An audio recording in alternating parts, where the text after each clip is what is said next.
जय हिंद साथियों, स्वागत है आपका अंत्योदय एकेडमी में। साथियों, आज हम यहाँ पर पढ़ने वाले हैं कंप्यूटर की लैंग्वेजेस के प्रकार, उनकी जनरेशंस, कंपाइलर, असेंबलर, इंटरप्रेटर आदि क्या होते हैं, इनको हम पढ़ेंगे। साथियों, यह कंप्यूटर का लेक्चर नंबर 3 है। इससे पहले के लेक्चर आप प्ले लिस्ट में जाकर देख सकते हैं। साथियों, आप यदि हमारी नोट्स लेना चाहते हैं, नोट्स की PDF फॉर्म में हम अभी देते हैं, तो आपकी स्क्रीन पर दिखाए जाने वाले नोट्स अभी उपलब्ध हैं। आपको यदि नोट्स चाहिए हैं तो दिए गए नंबर्स पर व्हाट्सएप करके संपर्क करें। चलिए प्रारंभ करते हैं आज का टॉपिक। आज का टॉपिक है कंप्यूटर की भाषाएं। कंप्यूटर की भाषा क्या होती है? कंप्यूटर की भाषा या प्रोग्रामिंग भाषा। कंप्यूटर की भाषा को साथियों हम प्रोग्रामिंग भाषा भी कहते हैं। कंप्यूटर प्रोग्रामर द्वारा कंप्यूटर के साथ संवाद करने के लिए इस्तेमाल किया जाने वाला कोड कंप्यूटर की प्रोग्रामिंग लैंग्वेज कहा जाता है। अर्थात हम कंप्यूटर को जिस भाषा में भी निर्देश देते हैं वह कंप्यूटर लैंग्वेज है। कंप्यूटर भाषा एक कंप्यूटर उपयोगकर्ता को कंप्यूटर डेटा को प्रोसेस करने के लिए आवश्यक कमांड पहचानने में मदद करती है। अर्थात हम कंप्यूटर को जो कमांड देते हैं वो जिस भाषा में कंप्यूटर समझता है वह माध्यम उपलब्ध कराती है कंप्यूटर लैंग्वेज। यह दो प्रकार की होती है, एक निम्न स्तरीय भाषा, एक उच्च स्तरीय भाषा, लो लेवल लैंग्वेज और हाई लेवल लैंग्वेज। अब हम एक एक करके देखेंगे कि लो लेवल लैंग्वेज क्या होती है और हाई लेवल लैंग्वेज क्या होती है। तो लो लेवल लैंग्वेज वह भाषाएं जो अपने संकेतों को मशीनी संकेतों में परिवर्तित करने के लिए किसी भी अनुवादक यानी कि ट्रांसलेटर को शामिल नहीं करती हैं, निम्न स्तरीय भाषाएं कहलाती हैं। अर्थात ऐसी भाषाएं जिन्हें डायरेक्ट कंप्यूटर समझ लेता है वह निम्न स्तरीय भाषाएं कहलाती हैं। ये दो प्रकार की होती हैं, मशीनी भाषा और असेंबली भाषा। अब हम देखेंगे कि मशीनी भाषा क्या होती है। तो मशीनी भाषा क्या होती है? मशीनी भाषा साथियों मूल कोड होता है जो कि बाइनरी नंबर्स यानी कि 0 और 1 के द्वारा लिखा जाता है। इसे CPU द्वारा समझा जाता है, सेंट्रल प्रोसेसिंग यूनिट। असेंबली भाषा क्या होती है? असेंबली भाषा कोड का ही एक सेट है जिसे सीधे कंप्यूटर के प्रोसेसर पर हम रन कर सकते हैं। यह भाषा ऑपरेटिंग सिस्टम के लेखन और डेस्कटॉप अनुप्रयोगों को मेंटेन करने के लिए सबसे ज़्यादा उपयुक्त मानी जाती है। यह समझने और उपयोग करने में मशीनी भाषा की तुलना में आसान है। यह हमने देखा मशीनी भाषा को और असेंबली भाषा को। अब हम आगे देखेंगे उच्च स्तरीय भाषा। उच्च स्तरीय भाषाएं क्या होती हैं? उच्च स्तरीय भाषाएं उपयोगकर्ता के अनुकूल भाषाएं हैं, अर्थात जो हम लोग यूजर्स हैं हमारे अनुकूल लैंग्वेज है हाई लेवल लैंग्वेज, जो शब्दों और प्रतीकों की शब्दावली में अंग्रेजी के समान है। अर्थात हम इसमें जो कमांड लिखते हैं वह अंग्रेजी भाषा और उसके प्रतीक चिन्हों से मेलजोल करती हैं। ये सीखने के लिए आसान है और इन्हें लिखने के लिए कम समय की आवश्यकता होती है। उदाहरण के लिए साथियों हम आपको बता दें कि जैसे हमको कोई फाइल ओपन करना है तो हम कमांड बार में जाके सीधा ओपन लिख देते हैं और फाइल का नाम लिख देते हैं तो वह फाइल ओपन हो जाती है। यह हाई लेवल लैंग्वेज का ही उदाहरण है।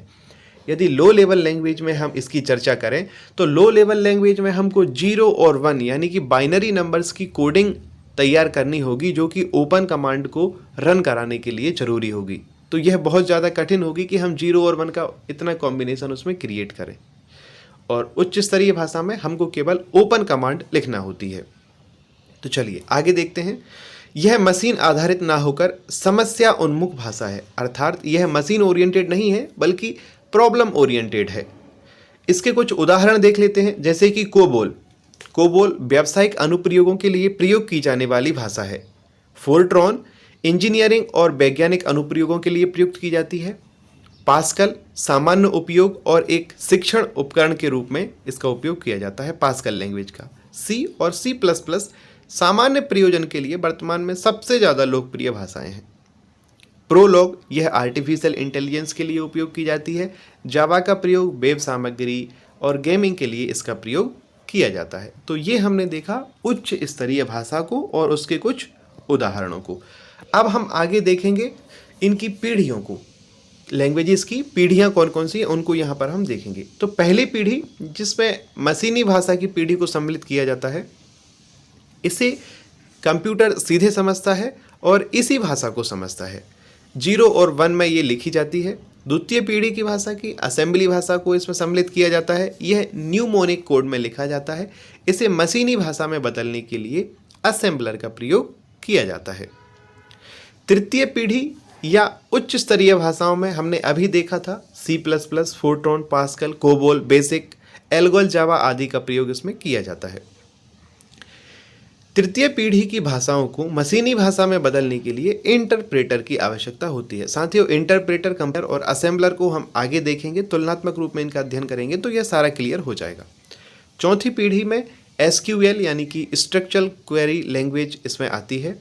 पांचवी भाषा जो कि अति उच्च एडवांस लैंग्वेज है, जिसमें हम आर्टिफिशियल इंटेलिजेंस संबंधी प्रोग्रामिंग को करते हैं, इसमें प्रोलॉग और OPS 5 आदि लैंग्वेजेस इसमें सम्मिलित की जाती हैं। तो ये हमने यहाँ पर इनकी पीढ़ियों को देखा। अब हम आगे देखेंगे कुछ भाषाओं को जो कि मुख्य हैं, संभावना है कि 3 मार्कर में ये पूछी जा सकती हैं। तो इसमें हम पहले देखेंगे फोर्ट्रॉन। इसका पूरा नाम होता है फॉर्मूला ट्रांसलेशन। इसे JW बेकस ने 1957 में बनाया था। यह गणित के सूत्रों को सरलता और कम से कम समय में हल करने के लिए प्रयोग में लाई जाती है। यह फोर्ट्रॉन लैंग्वेज है। कोबोल, इसका पूरा नाम कॉमन बिजनेस ओरिएंटेड लैंग्वेज है।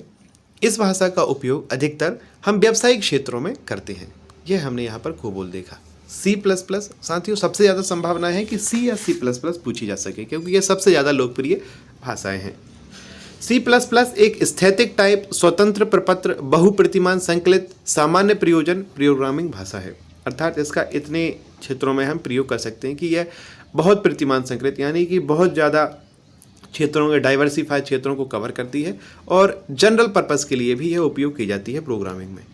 यह एक मध्यम स्तरीय भाषा के रूप में जानी जाती है क्योंकि यह दोनों उच्च स्तर और निम्न स्तर की भाषा सुविधाओं का एक संयोजन है। इस भाषा का मूल नाम सी विथ क्लासेस था। जब यह लैंग्वेज बनी थी तब सी विथ क्लासेस नाम से यह जानी जाती थी, जिसे 1983 में बदलकर C++ कर दिया है। यह एक ऑब्जेक्ट ओरिएंटेड लैंग्वेज है। अब हम इसी श्रृंखला में देखेंगे कंपाइलर, असेंबलर और इंटरप्रेटर क्या होते हैं। तो शुरुआत करते हैं कंपाइलर के साथ।